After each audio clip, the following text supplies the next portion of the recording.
తాకట్లో ఉన్న మీ బంగారాన్ని విడిపించి ఆ రోజు ఆన్లైన్ రేటుకి కొంటాం. Sharma gold company. ప్రేక్షకులందరికీ నమస్కారం. సుమన్ టీవీకి స్వాగతం.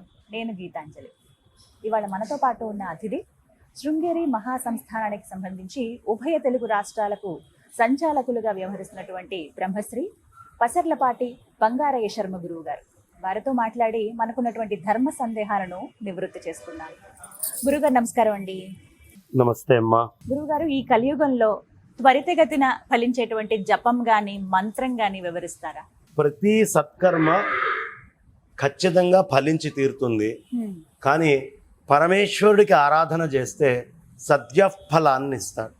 అప్పటికప్పుడు గణపతిని ఆరాధించిన, చండీ అమ్మవారిని ఆరాధించిన, హనుమంతుణ్ణి ఆరాధించిన, కలౌ హనుమత్ చండీ వినాయక, ఈ ముగ్గురు సద్యఫలాన్ని ఇస్తారు. ఇంకొకటి గోసేవ సద్యఫలాన్ని, సమస్తమైనటువంటి పాప పంకిలాన్ని సత్వరమే దూరం చేస్తుంది. అందుకని ఎవడు గోవుల మధ్యలో ఎక్కువ సమయం గలుపుతాడో వాడు ఖచ్చితంగా వాడు పొందాల్సిన ఫలాల్ని అతి వేగంగా పొందుతాడు అని చెప్తూ ఉన్నారు. తర్వాత మంత్రాలు, జపాలు, అనుష్ఠానాలు వీటికి వచ్చేటప్పటికి ప్రధానంగా మనకేదో ఒక కర్మ అడ్డం పడుతూ ఉంటుంది. ఈ అడ్డం పడేటటువంటి కర్మని తీసేసేటటువంటి శక్తి జపానికి ఉంటుంది. అది ఒక్కొక్కడి కష్టానికి ఒక్కొక్క విధమైనటువంటి జపము ధర్మశాస్త్రాలు చెప్పబడ్డాయి.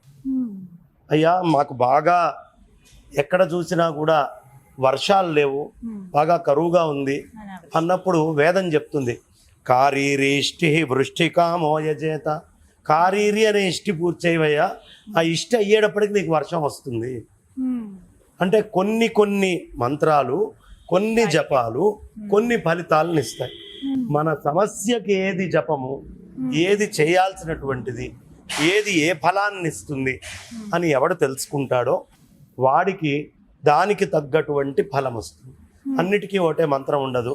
మా దగ్గర ఒకటే పుస్తకం ఉందండి, ఇదే మొత్తం అన్నిటికీ చెప్తుంది అని అనుకోక్కర్లేదు.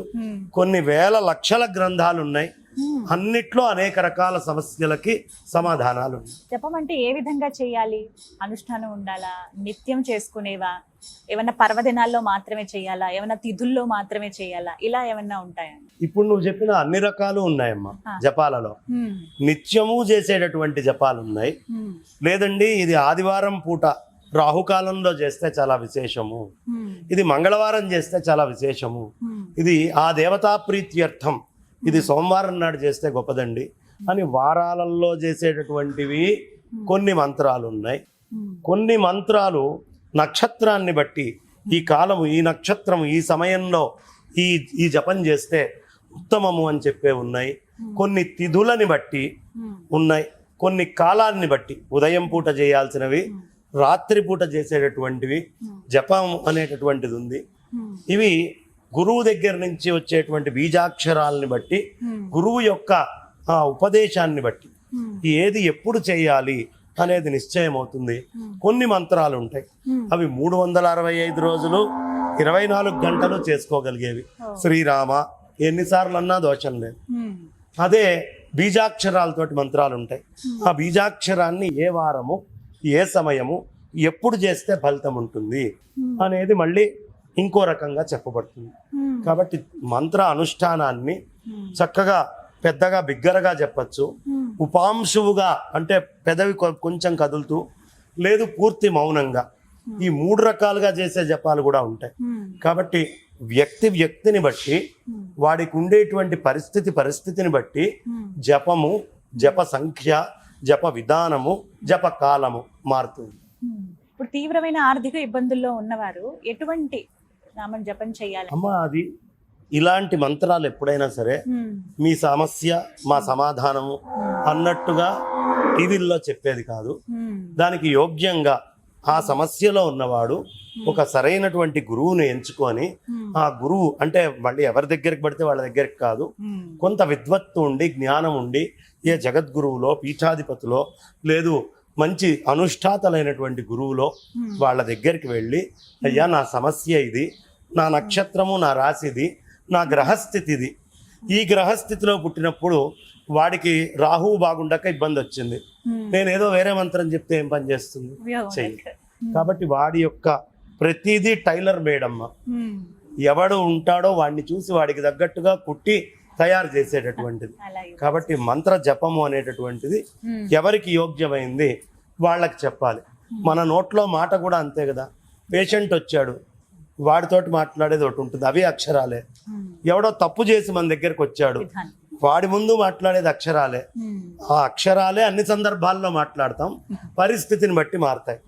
ఇదే గ్రహస్థితికి కూడా మన పరిస్థితిని బట్టి అక్షరాలతో కూడిన మంత్రాలు మారతాయి, తత్ఫలితం మారుతుంది.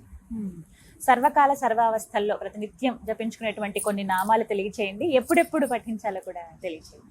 కేశవనామాలు ఎప్పుడైనా చెప్పుకోవచ్చు. కేశవ, నారాయణ, గోవింద, మాధవ, ముకుంద, ఇది ఎప్పుడైనా చెప్పుకోవచ్చు. ఇవన్నీ శ్రీరామ, హే కృష్ణ, హరే కృష్ణ, జపం కూడా చేయొచ్చమ్మా. శ్రీరామనామం జపం చేయమని సాక్షాత్తు పరమేశ్వరుడు చెప్పాడు. శ్రీరామ నీ నామం ఎంతో రుచిరా అని అనుభవించిన రామదాస్ చెప్పాడు. కాబట్టి అనేక మంది మహాత్ములు స్మరణము మరవకురా, నామస్మరణము మరవకురా అన్న త్యాగబ్రహ్మ శ్రీరామనామాన్ని, శివనామాన్ని ఆచరించాడు, శివ పంచాక్షరినే. కాబట్టి మనకి ఎప్పుడూ ఇదమిత్తం అని ఏది ఉండదు. కానీ ఈ నామాలన్నీ సర్వనామం చక్కగా అందరూ చెప్పుకోవచ్చు. మనకి పేర్లు పెడతారు చూడమ్మా, ఆ పేర్లన్నీ కూడా ఎప్పుడైనా స్మరించుకునే నామాలే. బీజాక్షరాలతో వచ్చేటటువంటిది హ్రీం లలిత అని ఎవరికి పెట్టరు, లలిత అని పెడతారు. లలిత ఎప్పుడైనా అనుకోవచ్చు, హ్రీం శ్రీం క్లీం లలిత అని. అవి బీజాక్షరయుక్తంగా ఉంటాయి. అందుకని మన పేర్లు ఏ విధంగా ఆలోచించి పెట్టారో నామాలు కూడా పలకగలిగేవి అని దాని అర్థం. పలకకూడనటువంటి నామాలు పేర్లలో పెట్టరు. కొంతమంది చెబుతూ ఉంటారు, మాకు గురువులు ఎవరు అందుబాటులో లేరండి, సాక్షాత్తు దక్షిణామూర్తి స్వామివారిని గురువుగా భావించి మేమేదన్నా ఒక మూల మంత్రం విని ఎక్కడైనా అవి జపం చేసుకోవచ్చా, అవి ఫలిస్తాయా అని అడుగుతూ ఉంటారు. అంటే ఏకలవ్యుడిలాగా అంత భక్తి శ్రద్ధలు ఉంటే చెప్పలేం. కానీ ఈ కలియుగంలో, ద్వాపర యుగంలో ఉన్న ఏకలవ్యులు చాలా తక్కువ. వాళ్ళని వాళ్ళు సమర్థించుకోవడానికి 100 చెప్పేవాళ్ళు ఉంటారు. నిజంగా అంత స్థితిలో ఉంటే వాళ్ళకు నమస్కారం. లేని వాళ్ళు ఎవరైనా అలా అనుకోని చేస్తే, ఈ సర్జరీ నేర్చుకోకుండా ఆపరేషన్ చేసిన వాడి పరిస్థితి ఏదో వాడి పరిస్థితి అదే. వీడు పాడవుతాడు, ఎవడి కోసం జపం చేస్తున్నాడో వాడు నాశనం అవుతాడు. కాబట్టి ఉభయభ్రష్టత్వం కాకుండా గురువు దొరక్కపోవడం అనేది ఎప్పుడూ సృష్టిలో ఉండదమ్మా. గురువు సృష్టి నిండా ఉన్నాడు. అలా గురువు దొరకని వాడికి మంత్రం అక్కర్లేదు, వేదాంతం నేర్చుకోవచ్చు, చెట్టును చూసి ఉపకారం చేయడం నేర్చుకోవచ్చు, నీళ్లను చూసి ఆర్తిని తీర్చడం నేర్చుకోవచ్చు. అలా ఒక్కొక్క భూతాన్ని చూసి గురువుగా భావించి ఒక్కోటి నేర్చుకోవచ్చు. కానీ బీజాక్షరాలు మంత్రాలు నేను నువ్వే అనుకోని చేస్తాను అంటే తప్పు. అలా చేయకూడదని చెప్తారు. ఇది ఒక హెచ్చరిక, ఒక అవేర్నెస్ కూడా. సంతోషం గురువు గారు, ధన్యవాదాలు.